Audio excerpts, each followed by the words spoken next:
ကိုယ့်ရဲ့ရုပ်အလောင်းကိုဘယ်နေရာမှာတကြိုမယ်ဘယ်နေရာမှာမြုပ်နှံမယ်ဆိုတာလည်းမသိနိုင်ကြဘူးတချို့ဟာကောင်းကင်ယံမှာအိဋ္ဌရောက်သွားတာလည်းရှိတယ်တချို့ဟာပင်လယ်ထဲခရီးသွားရင်အိဋ္ဌရောက်သွားတာလည်းရှိတယ်မျိုးစုံပဲလေမျိုးစုံပဲအဲ့တော့ကိုယ့်ရဲ့အလောင်းဘယ်နေရာမှာပြစ်ချရမယ်ဘယ်နေရာမှာမြုပ်နှံရမယ်တင်းကြိုရမယ်ဆိုတဲ့ဟာလဲမှန်းကြည့်လို့မရနိုင်တဲ့ဟာတစ်ခုပဲနောက်မသိနိုင်တာတစ်ခုကဘာလို့ဆိုရင်ဂတိလူတိုင်းဟာလမ်းကြောင်းကြီးစခန်းကြီး၅ခုရှိတယ်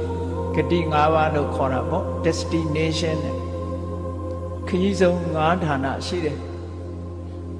အဲ့ဒီ၅ဌာနကဘာလို့ဆိုရင်ဒီဝဂတိတဲ့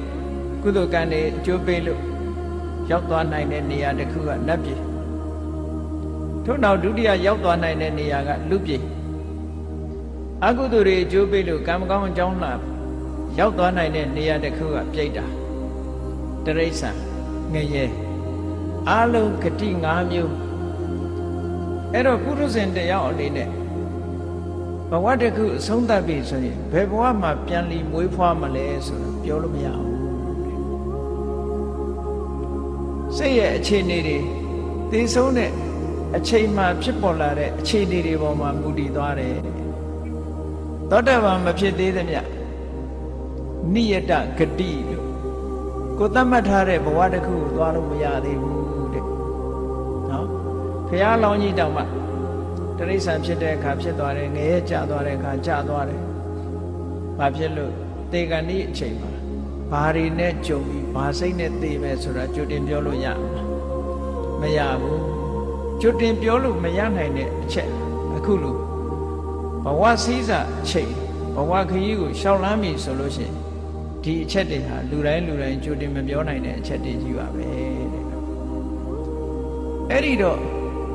ဘဝစည်းစာရောက်နေတဲ့ပုဂ္ဂိုလ်တိုင်းဟာတကယ်ကြည့်လိုက်မယ်ဆိုလို့ရှိရင်အမတမသနာစရာကောင်းတဲ့အနေအထားမျိုးရောက်နေကြတယ်အဲ့ဒီချိန်မှာတေအမှုအချိန်ရောက်နေပြီဆိုလို့ရှိရင်ပတ်ဝန်းကျင်ကလည်းကိုယ့်ကိုဘာမှမတတ်နိုင်ဘူးကဲတင်နိုင်စွမ်းမရှိဘူးမြတ်စွာဘုရားကသုတ်တန်တစ်ခုမှာဟောထားတယ်နတ္တန္တိပုဒ္ဒဒါနာယလောကမှာသေခြင်းတရားနဲ့ရင်ဆိုင်လာပြီဆိုလို့ရှိရင်ကာဝယ်ပေးမဲ့သားသမီးဆိုတာမရှိဘူးတဲ့မိဘတွေအဖို့သားသမီးအနေနဲ့လည်းပဲကဲတင်ပေးနိုင်တဲ့မိဘဆိုတာမရှိဘူးဆွေတွေမျိုးတွေတည်းလည်းဒီလိုဘဝစည်းစာအချိန်ရောက်နေပြီဆိုလို့ရှိရင်တော့ကဲတင်နိုင်တဲ့လူတယောက်မှမရှိဘူးလို့ဒီလိုပြောတာပတ္တစာရီနဲ့ပတ်သက်ပြီးမြတ်စွာဘုရားဒီတရားကိုဟောတာအမြဲတမ်းနှလုံးသွင်းစရာကောင်းတဲ့တရားပေါ့နပိတာနာပိဘန္နဝအန္တကေနာရိပန္နတနတ္ထိညာတိတုဌာနတာသေခြင်းတရားလွှမ်းမိုးရောက်ရှိလာပြီဘဝစည်းစာတရားမှုအချိန်ရောက်လာပြီဆိုလို့ရှိရင်ဘသူမှမတတ်နိုင်ပါဘူးတဲ့အကာအကွယ်မပေးနိုင်ပါဘူးအဲ့ဒီလိုအခြေအနေမျိုးဟာအမတန်မှဒီလိုပုဂ္ဂိုလ်မျိုးဟာတကယ်ကိုဒုက္ခိတလို့ခေါ်ရမယ့်အချိန်ပဲ